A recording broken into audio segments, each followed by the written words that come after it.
Muhammadin wa ala alihi wa man tabi'ahum bi ihsanin ila yaumiddin. Jamaah kaum muslimin wal muslimat rahimani wa rahimakumullah. Kita panjatkan yang pertama pujian dan syukur kita kehadirat Allah Subhanahu wa taala atas semua nikmat yang Allah Subhanahu wa taala telah curahkan kepada kita. Alhamdulillah, pada malam ini kita masih diberikan semuanya oleh Allah Subhanahu wa taala. Ada kendaraan, ada makanan, ada kesehatan, semuanya masih ada.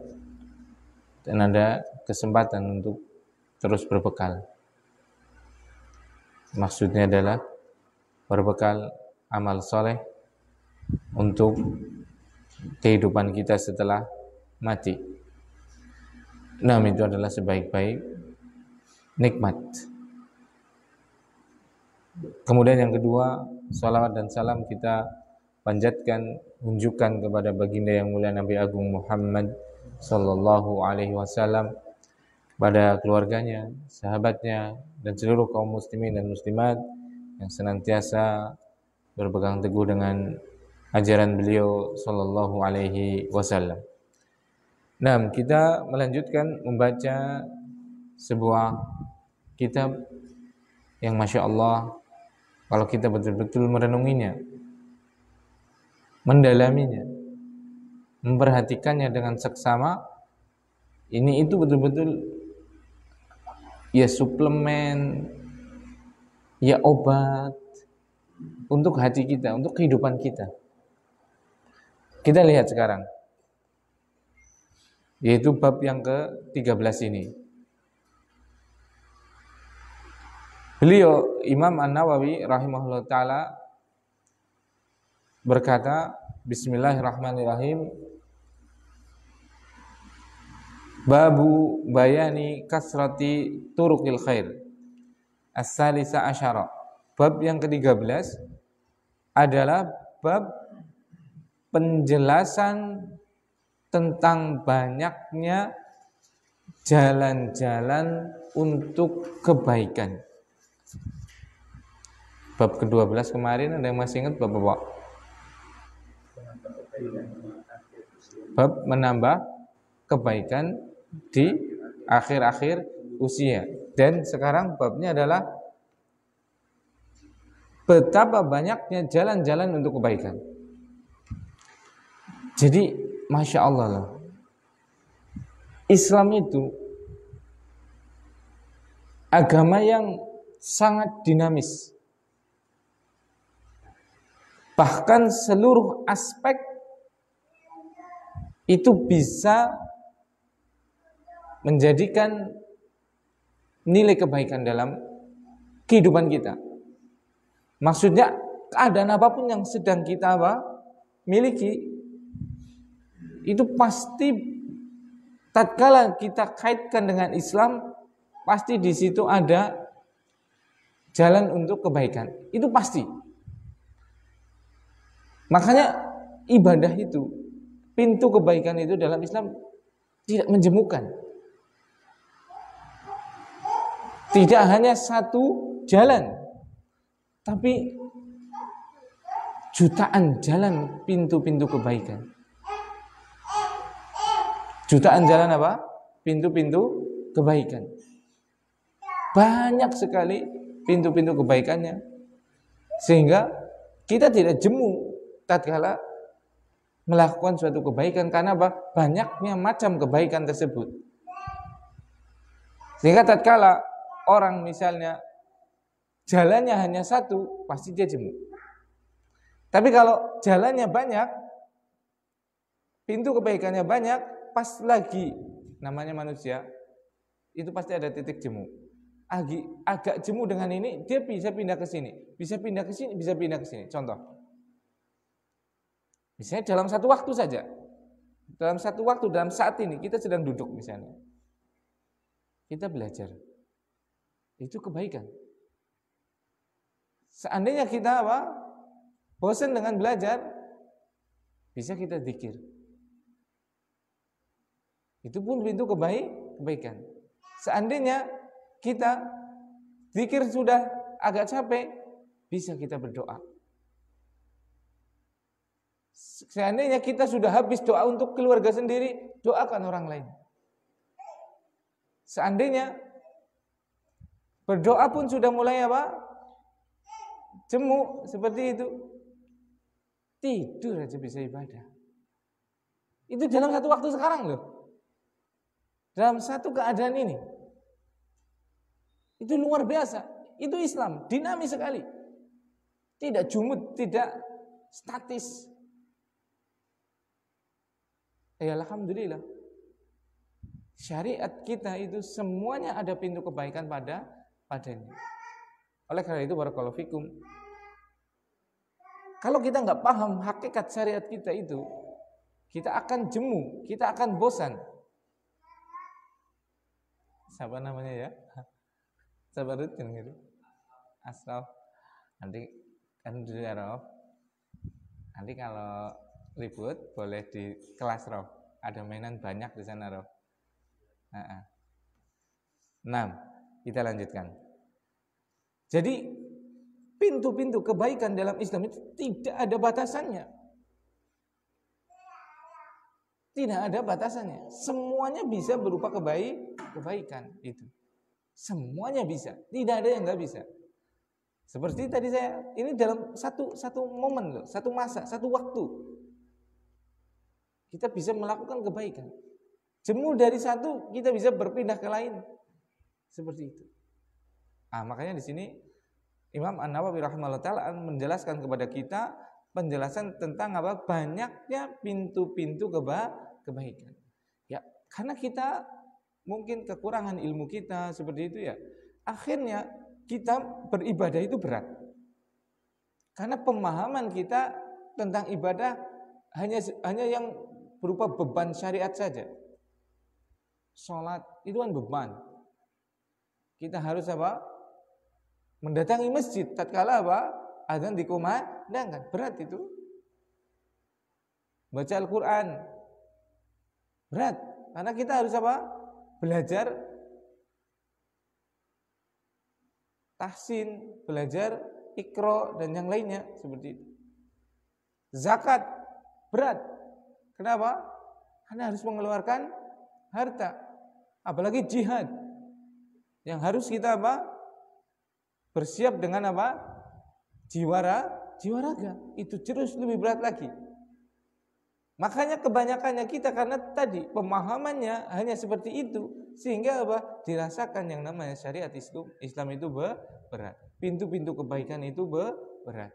Padahal jalan-jalan kebaikan tidak ada satu pun detik yang sedang kita lalui kecuali di situ ada dan bisa kita melakukan kebaikan. Tidak ada satu pun peluh keringat yang kita teteskan pasti sebenarnya bisa itu bernilai kebaikan. Tidak ada satu pun rupiah yang kita miliki pasti di situ bisa menjadi nilai kebaikan. Semuanya bisa. Nah, maka dari itu barakallahu fikum, inilah betapa mulianya agama Islam. Jalan-jalan kebaikannya itu sangat banyak. Nah, kemudian Imam An-Nawawi rahimahullah ta'ala seperti biasa metode penulisan beliau adalah setelah menuliskan bab, beliau membawakan ayat, ya kan? Setelah itu baru membawakan hadis-hadis yang berkaitan dengan bab tadi. Maka beliau rahimahullah ta'ala berkata, qala Allah ta'ala, berfirman Allah subhanahu wa ta'ala, dan inilah semestinya seorang muslim. Inilah Islam. Yaitu tatkala dia menyampaikan sesuatu, apalagi itu berkaitan dengan agama, hendaknya dia mendoakan dalilnya. Baik dari Al-Quran atau dari hadis. Ini, jangan lepas dari Al-Quran dan hadis. Al-Quran dan hadis itu sudah sempurna sudah. Tidak ada satu pun masalah kecuali Allah Subhanahu wa taala telah menjelaskannya di dalam Al-Qur'an. Benar Ustaz? Iya benar. Loh, coba resep gawe martabak Ustaz. Ada dalam Al-Qur'an. Cuma kita nggak tahu aja. Resep bikin martabak ada, resep bikin telur asin ada, resep apa lagi? Beternak domba ada. Semuanya ada. Lu mosok sih? Jenengan bae urung ngerti. Ini terjadi pada ulama yang sedang bepergian ke Eropa. Kalau mau cerita ini Ana dapatkan dari seorang guru. Jadi ini bukan apa namanya ya, yang cerita dari Israiliyat atau apa yang harus ada sanadnya itu ya. Dia menceritakan ada seorang ulama ke Eropa.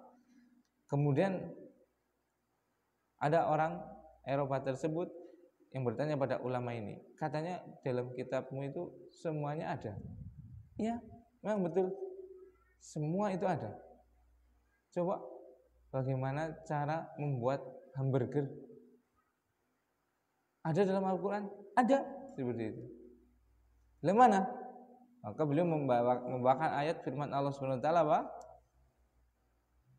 Fas'alu ahla dzikri in kuntum la ta'lamun. Fas'alu, bertanyalah kalian ahla dzikri, kepada orang yang ahli dalam suatu bidang. In kuntum la ta'lamun. Kalau engkau tidak tahu, ini kunci kan? Berarti ingin tahu resep bikin hamburger berarti apa? Tanya kepada siapa? Yang ahli dalam bikin hamburger. Berarti ada dalam Al-Quran. Cuma Al-Quran itu bukan kitab resep. Iya kan? Al-Quran itu bukan kitab resep. Kalau Al-Quran itu firman Allah, terlalu apa? Terlalu hina banget, terlalu remeh banget kalau isinya adalah cara membuat soto Sokaraja seperti itu. Cara membuat resep geduk goreng Haji Thohirin. Aduh. Remeh itu kan. Ya kitab Allah ya petunjuk loh, yang inti-intinya gitu loh. Inti orang hidup di dunia apa? Yaitu untuk beribadah kepada Allah Subhanahu wa taala semata. Dijabarkan makna ibadah oleh para ulama. Sehingga kita paham semuanya bisa ibadah. Terus tadi, inti kalau kita pengen tahu segala sesuatu apa? Bertanya pada ahlinya. Itu Al-Qur'an itu menjelaskan apa? Petunjuknya. Nah kalau Al-Quran ditulis di situ apa? Resep dugasin, resep martabak, cara mengemudi, dan yang lain-lain. Ya jadinya enggak seperti itu. Ini tebal banget nanti gitu kan. Ya, tapi semua apa? Kaidahnya, semua intisarinya itu ada dalam Al-Quran. Seperti itu. Barakallahu fikum. Nah, makanya di sini barakallahu fikum, orang Islam semestinya apa yang dia ucapkan atau apa yang dia lakukan itu semestinya dia betul-betul bersandar dengan Al-Quran dan hadis. Tidak mungkin nggak ada, tidak mungkin nggak ada. Cukup sudah, sangat cukup. Al-yawma akmaltu lakum dinakum. Hari ini kata Allah Subhanahu wa taala, akmaltu lakum dinakum, telah aku sempurnakan untuk kalian agama kalian. Sempurna sudah. Tidak ada satupun yang tidak ada dalam syariat Islam. Tapi secara apa? Mujmalnya, secara garis besar. Ada rinciannya, ya nanti ada rinciannya. Kalau semuanya ditulis, ya kita didulang itu, jadi nggak cerdas.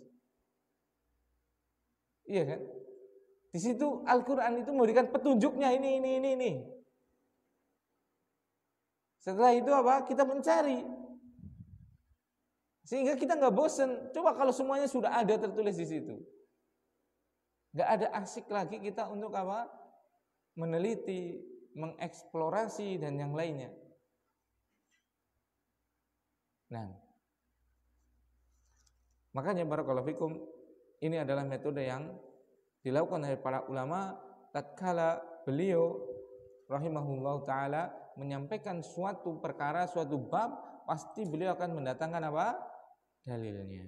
Nah, yang pertama adalah firman Allah dalam surat Al-Baqarah ayat 215. Allah Subhanahu wa taala berfirman, "A'udzu billahi minasyaitonir rajim. Wa ma taf'alu min khairin fa innallaha bihi alim." Dan apa saja yang kamu kerjakan dari kebaikan, maka sesungguhnya Allah Subhanahu wa taala itu Maha mengetahui atas apa yang kalian kerjakan. Berikutnya adalah firman Allah Subhanahu wa taala masih dalam surat Al-Baqarah ayat 197. Wa ma taf'alu min khairin ya'lamhullah. Dan apa saja yang kalian kerjakan dari kebaikan, niscaya pasti Allah Subhanahu wa taala mengetahuinya. Begitu juga firman Allah Subhanahu wa taala dalam surat Al-Zalzalah ayat yang ke-7. Faman ya'mal misqala dzarratin khairan yarah. Siapa saja yang melakukan kebaikan sebesar biji zarah, pasti Allah Subhanahu wa taala akan melihatnya. Kemudian firman Allah Subhanahu wa taala dalam surat Al-Jasiyah ayat 15, "Man amila shalihan falinafsih." Siapa saja yang melakukan kebaikan, maka pasti kembali untuk dirinya sendiri. 6. Wal ayatu fil babi katsiratun. Dan ayat dalam bab ini sangat banyak. Barakallahu fikum. Sekarang mari kita lihat mana yang menunjukkan dari ayat-ayat tadi tentang apa? Banyaknya jalan-jalan kebaikan, banyaknya kebaikan dalam ayat-ayat ini. Ayat yang pertama yang kan mirip ya. Apa saja yang kalian kerjakan dari kebaikan, sungguh Allah mengetahuinya. Ini mana yang menunjukkan bahwasanya apa? Jalan-jalan kebaikan itu banyak. Pintu-pintu kebaikan itu banyak. Kita lihat, kebaikan itu bahasa Arabnya apa? Khair atau salih. Di situ ada lafaz khair enggak dalam ayat tadi? Ada lafaz khair enggak? Ada. Yang pertama, wa ma taf'alu min khairin, khairin, ya kan? Yang kedua, wa ma taf'alu min khairin, khairin juga, ya tiga. Kemudian yang ketiga, wa may ya'mal mithqala dzarratin khairan, khairan. Kemudian yang keempat, man amila salihan, salihan. Lafaz khair di situ bagi yang belajar bahasa Arab itu isim apa? Ini pentingnya kita punya ilmu bahasa Arab. Lafaz khairin di situ isim apa itu? Isim nakirah. Khairin, khairin, khairan. Iya kan? Salah satu tandanya adalah apa? Isim itu nakirah. Ada tanwinnya. Salihan, ada tanwinnya kan? Nah, isim nakirah itu dalam bahasa Arab memberikan faidah apa? Maknanya apa kalau isim masih nakirah? Umum. Lawannya adalah isim ma'rifat. Kalau isim ma'rifat itu sudah menentukan tertentu. Misalnya kayak gini. Sa'usolli fi masjidin. Sa'usolli fi masjidin. Aku akan sholat fi masjidin. Di masjid. Masjid itu nakirah ya. Karena ada tanwinnya, ya kan? Saya akan sholat di masjid. Berarti anak cuma ngomong saya mau sholat di masjid, nggak tahu masjid apa. Pokoknya saya mau mengkabarkan saya sholat di masjid. Mau di masjid Muqarrabin, ya boleh. Mau di masjid Bilal, boleh. Mau di masjid Al-Ukhwah, boleh. Mau di masjid Al-Hidayah, boleh. Intinya adalah saya mau sholat di masjid. Berarti intinya adalah lafaz apa? Masjid.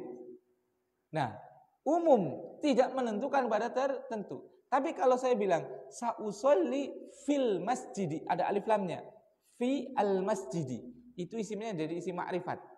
Isim ma'rifat berarti sudah menentukan pada perkara tentu. Mungkin saya akan sholat di Masjid Taqwa Haji Barang. Udah tentu itu. Berarti udah menentukan masjidnya mana gitu. Itu bisa dipahami. Nah, sekarang lafadz khair di situ semuanya apa? Nakirah. Berarti ini menunjukkan apa? Umum, banyak sekali namanya pintu-pintu jalan-jalan kebaikan. Coba, apa yang tidak bisa kita berbuat baik dengan keadaan yang sedang kita terima? Misal, kita lagi sehat.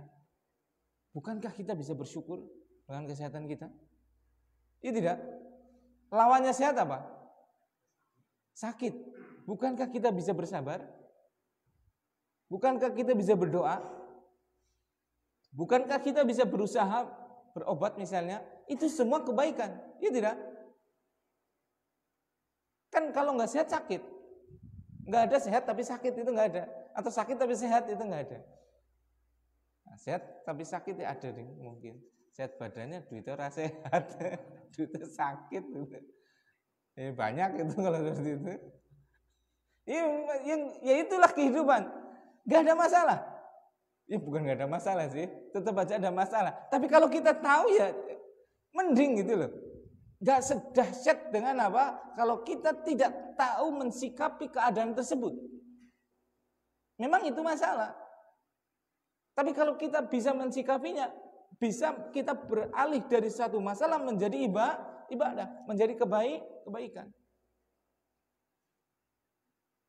Toh sakit kita masih bisa bersabar. Toh sakit masih bisa berdoa. Bukankah berdoa ibadah? Toh sakit kita bisa berobat. Toh berobat kita masih bisa membayar. Semuanya masih berkebaikan. Masya Allah. Itu. Nah ini yang saya sampaikan tadi di depan. Kitab ini Masya Allah. Yang ditulis oleh Imam Syafi'i ini betul-betul kalau kita hayati, kita apa? Baca dengan seksama, menghatamkannya. Ini adalah apa? Solusi untuk kehidupan kita itu. Semuanya ada di sini. Nah, coba masalah apa yang sedang kita hadapi? Pasti di situ akan ada apa? Pintu kebaikannya. Sebagaimana di situ ada apa? Pintu tidak baiknya. Kapan kita mendapatkan pintu kebaikan? Kalau kita tahu syariat. Kapan kita tidak mendapatkan pintu kebaikan? Kalau kita tidak tahu syariat Islam. Iya tidak? Contoh, kembali lagi ke sakit dan sehat tadi misalnya. Atau ganti sekarang, sakit dan sehat. Sekarang ganti, kaya dan miskin misalnya. Misalnya kaya. Semoga Allah menjadikan antum semua kaya. Kaya ilmu, kaya harta, kaya istri. Gak ada yang aminin tenang. Gak ada yang berani kayaknya. Amin, makmular. Barakallahu fiik. Misalnya kaya. Orang kalau dia tahu ilmunya, maka dengan kekayaannya tadi apa? Dia bisa apa? Mendapatkan pintu-pintu kebaikan dengan apa? Kekayaan dia. Ya tidak? Dia bisa apa? Menafkahi istrinya. Dia bisa menyekolahkan anaknya. Dia bisa menghajikan orang tuanya.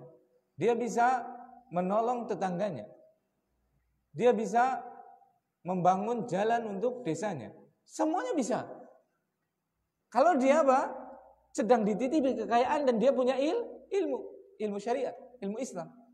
Tapi kalau orang dititipi kekayaan dan duniawi itu Allah nggak pandang bulu, ikhwan. Perkara duniawi,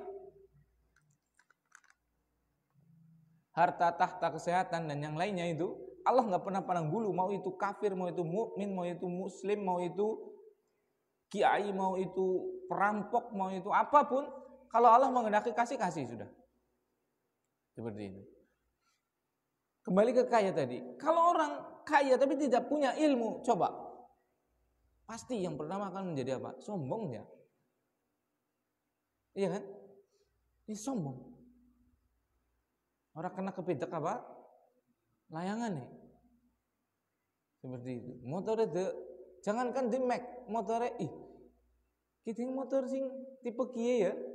Padahal sing kan nyicipi terbaru langsung mumbul itu, murup itu langsung. Kesuh seperti itu. Padahal orang di make acan, dipegang aja enggak. Cuma bilang bahwasanya ada tipe ini itu sudah ada tipe yang lebih tinggi. Itu sudah apa? Marah-marah itu sudah seperti HP misalnya. Ini bukan HP sih, ya anggap aja HP itu. HP ini iPhone, apalah sekarang terbaru Anda nggak tahu, nggak pernah pegang iPhone aja sekalipun belum. 14 misalnya, atau berapa sih sing palingan? Sekarang 17, jadi aku ketinggalan suwe karena nggak pernah ngikutin. iPhone dia upload 16, terus dia alhamdulillah sugih ya. Tapi udah di ilmu. Akhirnya anak lah jenengan dia 16 game, aku 17 anak gitu. Sewot langsung bisa itu. Karena apa? Punya harta, Allah titipkan baginya harta, tapi dia tidak dikenalkan dengan agama. Sombong jadinya. Kalau sombong nanti bisa merendahkan orang lain. Bahkan dia bisa semena-mena. Terjadi sekarang. Keadilan itu di negeri Konoha itu bisa dibeli itu. Undang-undang itu, Masya Allah, itu dibayar di negeri Konoha seperti itu. Bisa dibeli itu. Yang kecil, yang punya tanah hanya mungkin 10 sangga itu 700 meter persegi, itu didedes kon bayar pajak. Orang tekani nang baune itu, bungkus bolak-balik. Yang punya tanah sampai 300 ribuan hektar bisa nggak bayar pajak. Yang penghasilannya di bawah UMR, bukan UMR, di bawah UMR, mau makan itu bakso pekih 12%, tambah maning pajak kayak seperti itu. Subhanallah. Yang hartanya Masya Allah triliunan, yang pajaknya bisa miliaran, puluhan miliar, bahkan bisa 60 miliar, ratusan miliar, ada yang namanya apa? Tax. Nah itu bebas pajak ya. Jangan kejauhan itulah. Yang duduk di sana itu yang jumlahnya sekitar 500-an orang itu, yang penghasilannya per bulannya itu sampai bilang sendiri segini, itu malah pajaknya dibebankan kepada siapa? Negara. Nah yang penghasilannya di bawah 2 juta, mau makan bakso aja masih ada pajaknya. Beli apa-apa ada pajaknya, subhanallah. Itu. Siapa yang bisa menentukan itu? Yang punya duit. Yang punya kekayaan. Itu bahayanya. Orang kalau apa? Punya kekayaan, tapi apa? Tidak dibarengi dengan ilmu. Ngeri sekali. Makanya jenengan kaya, yang punya ilmu ini kaya kalau bisa. Untuk ngelawan itu loh. Nanti semena-mena terus itu, kasihan masyarakat yang nggak mampu diinjek-injek terus itu. Yang bisa ngelawan kan itu. Jenengan kaya, jadi pengusaha seperti itu. Nanti dilawan. Nah kalau melawan kayak kita cuma bicara di mimbar masjid aja kayak gini. Ya takutlah pada Allah gitu, paling kayak gitu aja sudah. Seperti itu. Nggak punya kekuatan yang mengikat dan memaksa. Cuma hanya berfatwa yang isinya adalah apa? Ya tadi menasihati seperti itu. Nah itu. Begitu juga miskin. Miskin kalau dia apa?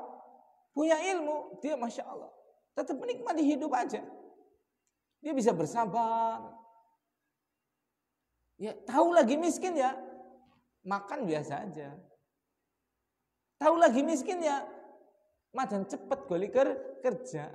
Manfaatna lahan kosong. Yang buat tanduri apa? Mundul. Burung panen mundule kan kena dipangan lontop ya. Tahu lontop? Daun mundulnya, iya kan, buat lalapan. Rajeke ya aja nganggo tralis disit lah. Esi kere. Rajeke karo apa? Wit budin. Aja tretean ora ana hasile. Karo wit budin ya kan? Apik loh. Itu rapi loh. Dan bisa kita mendapatkan apa? Manfaatnya. Nek dinangan wis kita bodoh wis arep mangan apa babis teyeng kok. Nek lagi orang rumangsa nih ya kan? Kayak saya gitulah. Mikirnya gawe koin gue bocah kecuprakan, ternyata ada duit ya, saya ini grameh mau menang gue badahan. Seperti itu. Kepenginnya tuh dua kolam renang, kepenginnya dua ini, tapi ngaca. Kemampuan kita di mana? Jangan kita lagi miskin kalau nggak punya ilmu, kita miskin. Subhanallah, ngeri sekali. Udah miskin, tampaknya kaya lagi. Emang kaya itu nggak perlu modal apa? Kaya itu perlu modal, Mas. Pak, Bu, Mbak. Nah kalau lagi miskin, makan nggak mau kecuali harus di McD. Pizza sing 2.500-an ora gelem njaluke Domino's. Subhanallah. Ya kepundal-pundal. Ujung-ujungnya apa? Utang. Utang gitu tagih. Utang maning aring liyane ngono piye? Bunga. Aduh, uripe sengsara. Ini harus tobat segera. Kalau enggak, kita akan apa? Segitu terus. Tapi kalau yang orang punya ilmu, Masya Allah. Saya banyak menjumpai orang yang ekonominya, subhanallah. Saya nggak bisa membayangkan. Tapi orang-orang nggak tahu dia itu orang susah. Taunya dia itu orang cukup seperti itu. Kenapa? Karena tidak nampak di wajahnya apa? Muka-muka susah, Masya Allah. Sampai saya aja nggak tahu itu. Taunya ya ada tahu. Ya sama saya itu mukanya aja kelihatannya orang seneng gitu ya. Sebenarnya karena bisa menyembunyikan aja gitu sebenarnya. Walaupun sekarang udah ada yang tahu betapa susahnya saya itu sudah tahu. Ada yang tahu susahnya saya, ada seperti itu. Cuma ya tadi sedikit punya ilmu gitu. Jadi akhirnya apa? Ya bisa happy sedikit. Kalau ini dipikulkan ke orang ya meledos pikulannya. Gitu.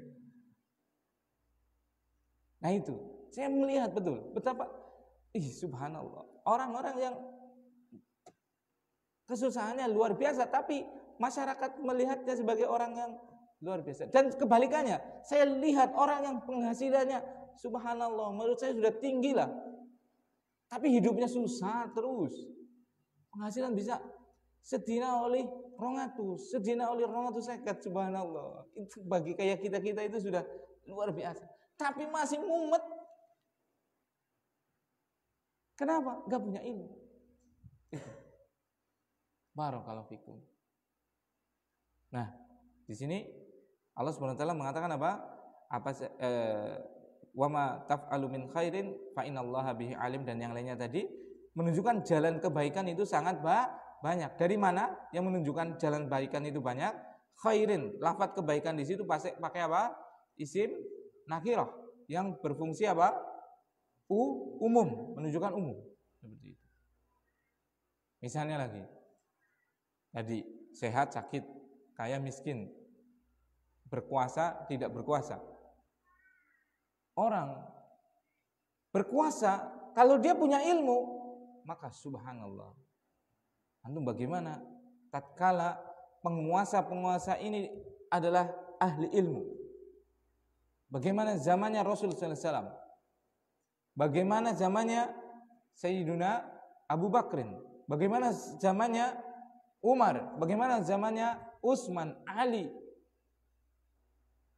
Dan khalifah-khalifah yang apa? Di atas ilmu. Subhanallah. Kesejahteraan, keadilan, kedamaian, ketenangan tidak hanya dirasakan oleh orang muslim, bahkan orang kafir pun merasakannya karena mereka betul-betul terayomi. Subhanallah. Sampai saya lihat kemarin itu sampai Yahudi sendiri itu ada Yahudi yang melurus mungkin ya. Ini kalau bisa itu khalifah saja lah. Khalifah Islam saja, dari kekhilafahan aja lah. Khilafah aja. Jangan seperti sekarang, seperti itu. Kenapa? Kalau sistem sekarang itu semua warga negara kena pajak. Misalnya seperti itu. Kalau khalifah dulu, kekhilafahan, yang kita orang kafir cuma bayar jizyah. Kalau sakit, urusannya pemerintah. Kalau kita miskin, kita mendapatkan apa? Bantuan dan yang lainnya. Subhanallah. Itu sampai ada Yahudi itu seburuk-buruk manusia loh. Itu sampai ada yang Yahudi agak waras, moga-moga dia masuk Islam seperti itu. Subhanallah. Karena tahu kalau dengan Islam itu apa? Menjadi baik seperti itu. Nah itu. Begitu juga kalau tadi tidak berkuasa. Kalau orang tidak berkuasa, nggak punya ilmu, maka apa jadinya? Ya dia akan menghinakan diri, menghambakan diri. Nek ketemu karo wong sugih, golin jilat kayak subhanallah, dilatih kabeh. Nek ketemu karo pemimpin, karo wong besar, masya Allah, dekem-dekem, depeh-depeh seperti itu. Nah, tapi kalau orang punya ilmu, dia biasa aja. Sama-sama manusia kok. Kedudukan kita apa? Sama di sisi Allah. Yang dilihat adalah apa? Ketakwaannya. Jadi itu. Tetap mulia. Walaupun kita tidak punya kekuasaan. Dan akan memberikan manfaat kalau kita punya kekuasaan. Seperti itu. Nah itu. Jadi pintu kebaikan dalam Islam itu banyak sekali. Sampai tadi kita sehat, banyak pintu kebaikan. Kita sakit, banyak kebaikan. Kita kuat, banyak pintu kebaikan. Kita lemah, ya tetap aja pintu kebaikan. Semuanya ada. Makanya coba, apa yang kita tidak bisa melakukan kebaikan? Coba. Tapi kadang kita itu malas melakukannya. Punya HP, punya HP itu banyak sekali kebaikan. Kita bisa nge-share kajian-kajian yang bermanfaat. Kita bisa nge-share informasi yang bermanfaat di grup, di apa, seperti itu. Disesuaikan dengan grupnya. Seperti itu. Ya kalau grupnya terlalu umum ya nasihat ringan. Jangan sampai grup itu cuma apa? Candaan, guyonan, seperti itu. Jangan juga yang terlalu berat. Seperti itu. Nanti malah pada bubar selang grup. Seperti itu. Grup isinya adalah apa? Misalnya membahas tentang apa? Perpecahan umat, seperti itu. Waduh, grup umum sih sampai kenapa? Perpecahan umat. Ya grup umumnya sampaikan keutamaan sholat, tauhid, ya seperti itu. Nah, barakallahu fikum. Kemudian, wa ma taf'alu min khairin fa innallaha bi alim. Wa ma taf'alu min khairin ya'lamullah. Di sini segala kebaikan yang kita lakukan pasti Allah tahu. Nah itu. Kuncinya di sini. Jalan kebaikan banyak atau tidak tadi? Banyak. Kenapa kita tidak bisa melakukan kebaikan? Karena kita tidak meniatkan itu untuk kebaikan. Karena perkara yang kita lalui dalam kehidupan itu yang hukum asalnya yang banyak adalah perkara yang mubah. Contoh kita tiduran, kerja, duduk, semua itu adalah perkara yang mubah. Ya tidak? Mubah itu maksudnya dibolehkan. Kapan itu akan menjadi ibadah? Tidur, duduk, ngopi, kerja, semuanya itu adalah perkara mubah. Kapan jadi ibadah?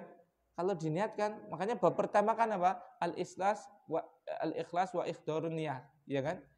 Menghadirkan niat. Kalau kita menghadirkan niat. Nah, kapan orang bisa menghadirkan niat? Kalau dia punya ilmu, punya pengetahuan bahwasanya apa? Apapun yang kita lakukan berupa kebaikan, fa innallaha bihi alim. Ya'lamullah. Di ayat yang lain. Berarti kita senantiasa apa? Merasa Allah mengetahui kita, muraqabah itu. Kalau kita sudah sampai tingkatan seperti ini, tidak ada satupun detik yang kita lewati kecuali pasti kita beribadah. Pasti sudah. Karena kita tahu kan, misalnya kita tahu semua yang kita lakukan itu Allah tahu. Otomatis kita mau tidur doa dulu lah, eman-eman tuh. Otomatis kalau kita lagi belajar yang sungguh-sungguh. Otomatis kalau kita sendirian kita nggak mau melakukan kejahatan. Kita diamanai uang, kita tidak mau untuk apa? Untuk mengkorupsinya, untuk menipunya dan yang lainnya. Kita diamanai kedudukan, kita memanfaatkan kedudukan tersebut untuk mendolimi orang. Karena Allah tahu tadi. Nah itu kuncinya. Kalau kita pengen setiap kehidupan kita itu bernilai ibadah, tanamkan yang pertama adalah apa? Allah mengetahui seluruh kebaikan kita. Gak perlu orang lain tahu. Masalahnya kita itu sedikit beribadah, kenapa? Karena kita itu tadi kepenginnya orang yang tahu. Padahal jarang orang bersama kita, ya kan? Kalau ada orang, Masya Allah, sholatnya luar biasa. Nggak ada orang. Nggak mau sholat sudah. Atau sholatnya sedikit, ya kan? Kalau ada orang, Masya Allah, zikirnya luar biasa. Nggak ada orang, nggak zikir. Nah itu, kuncinya pertama ini. Bagaimana kita agar bisa apa? Terbuka pintu-pintu kebaikan, harus menanamkan sikap muraqabah. Ada di bab awal-awal, ya kan? Muraqabatullah. Bab merasa senantiasa diawasi oleh Allah Subhanahu wa taala. Kemudian ayat yang ketiga. Faman ya'mal mithqala dzarratin khairan yarah. Siapa saja yang melakukan kebaikan walaupun sebiji zarah, pasti Allah Subhanahu wa taala mengetahuinya. Mengetahuinya di sini sebagian ulama sampai menafsirkan dia mengetahuinya. Dia mengetahuinya, dia mencatatnya dan dia akan menghisab dan membalasnya. Seperti itu. Jadi apa yang kita lakukan walaupun enggak ada yang melihat, pasti Allah lihat, pasti Allah mencatat, pasti Allah menghisab, dan pasti Allah akan membalas. Itu kalau kepengen kita bisa apa? Mendapatkan pintu-pintu kebaikan dalam setiap keadaan. Dan tips yang ketiga, kalau kita pengen semangat dan terbuka bagi kita pintu-pintu kebaikan, ini, man amila shalihan falinafsih. Siapa saja melakukan kebaikan, hakikatnya untuk diri sendiri. Jadi kita melakukan kebaikan itu untuk siapa? Untuk kita sendiri, untuk diri sendiri. Kita zakat itu untuk kita, justru itu. Kita sedekah itu untuk kita. Kalau kita nggak zakat, kalau kita nggak sedekah, kita yang capek, anak kita yang menikmati. Ya alhamdulillah kalau anak kita. Kalau kita capek kerja, banting tulang, ini dan itu, banyak hartanya. Kemudian apa? Kita nggak infak, kita nggak sedekah, kita nggak bantu terhadap dakwah, ya nggak apa-apa. Tapi apa? Karena pasti yang namanya sekolah, yang namanya dakwah, yang namanya masjid, yang namanya apapun, pasti kalau nggak dari kita, Allah akan mendatangkan dari yang lain. Ya, masalahnya apa? Kita yang rugi, kita sendiri yang rugi. Kalau saya nggak berdakwah di sini, pasti Allah juga mampu sekali untuk apa? Mendatangkan apa? Dai lain, bahkan yang lebih alim, lebih baik. Makanya kalau saya dakwah di sini, itu hakikatnya untuk siapa? Pertama untuk saya sendiri. Saya dapat pahala untuk Anda sendiri. Wah, saya nggak mau lah dakwah di sini garing, mendesa, mumet seperti itu kan. Dakwah ke kota itu lumayan. Sekali khutbah 1.500. Bahkan ada yang 2 juta seperti itu kan. Di sana ke kota, emang Allah butuh antum? Kalau Allah mau ya akan mendatangkan dai yang lain. Jadi jangan sok penting. Saya adalah apa? Pembina yayasan. Kalau bukan saya yang membina yayasan ini bubar. Subhanallah, jenengan sinten Pak. Bahkan kalau jenengan medal, yayasan ini lebih bagus gimana?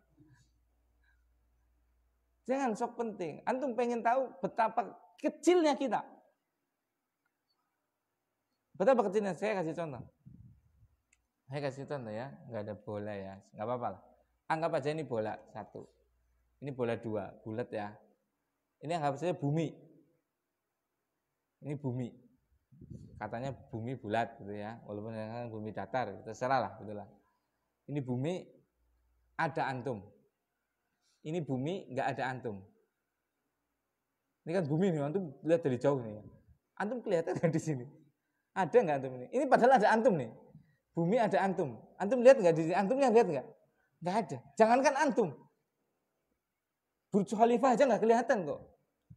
Iya nggak?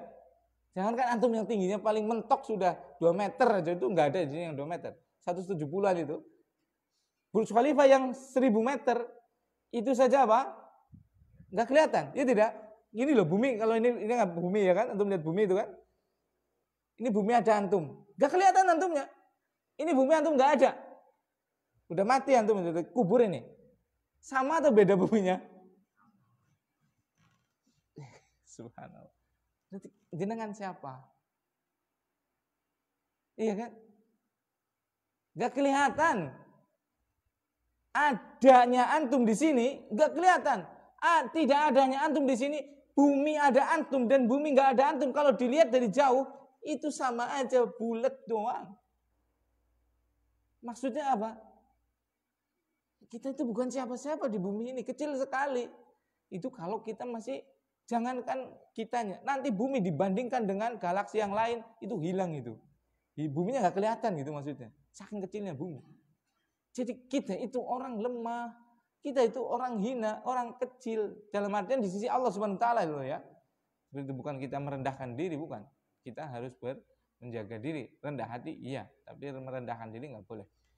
Maksudnya kita jangan sok penting. Seperti itu.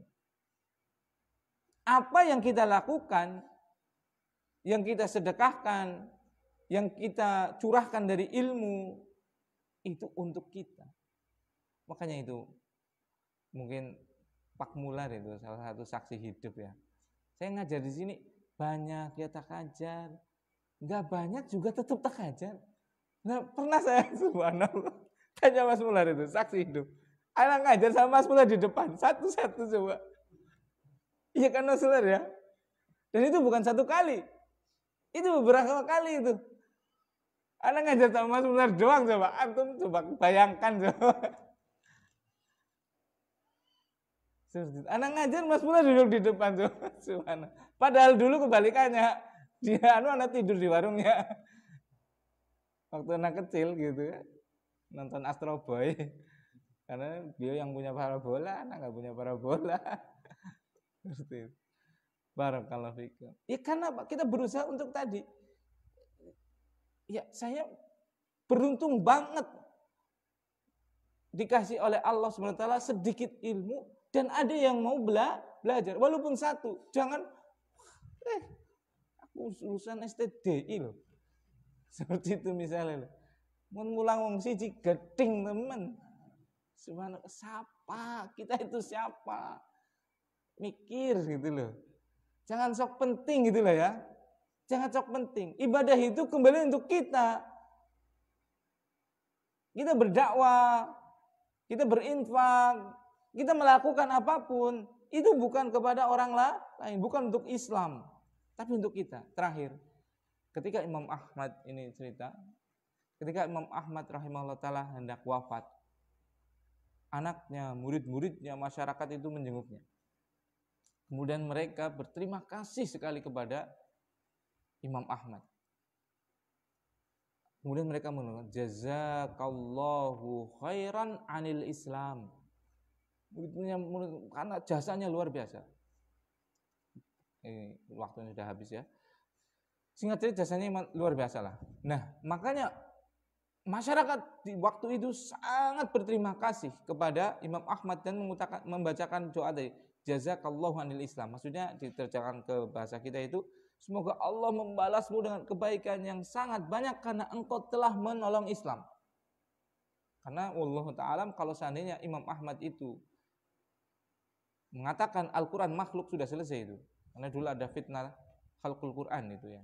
Nah, dikatakan Quran itu makhluk dan penguasanya waktu itu terkena pemahaman tersebut. Singkat cerita, tatkala Imam Ahmad rahimahullah ta'ala mendapatkan pujian seperti itu, beliau nggak senang. Bahkan beliau mengatakan, bal jazallahul Islam anni. Bahkan harusnya Allah yang membalas kepada Islam dengan balasan yang sangat banyak karena saya. Maksudnya karena saya itu, karena saya itu bisa membela Islam. Semoga karena adanya Islam itu saya bisa membelanya itu loh. Harusnya yang dibalas adalah apa? Islamnya. Ya gampangannya contohnya seperti ini. Misalnya kalau siapa? Antum siapa namanya? Tio ya. Tio misalnya tak kasih uang ana. Ini uang buat modal usaha 1 juta misalnya. Pasti dia akan mengatakan jazakallahu khairan. Semoga Allah membalasmu dengan bahasa yang banyak. Justru kalau Imam Ahmad jawabannya enggak wa iyyakum, tidak. Justru jawabannya apa? Jazakallahu anni. Semoga Allah membalasmu. Kenapa? Karena adanya engkau, aku bisa sedekah. Aku bisa berinfak.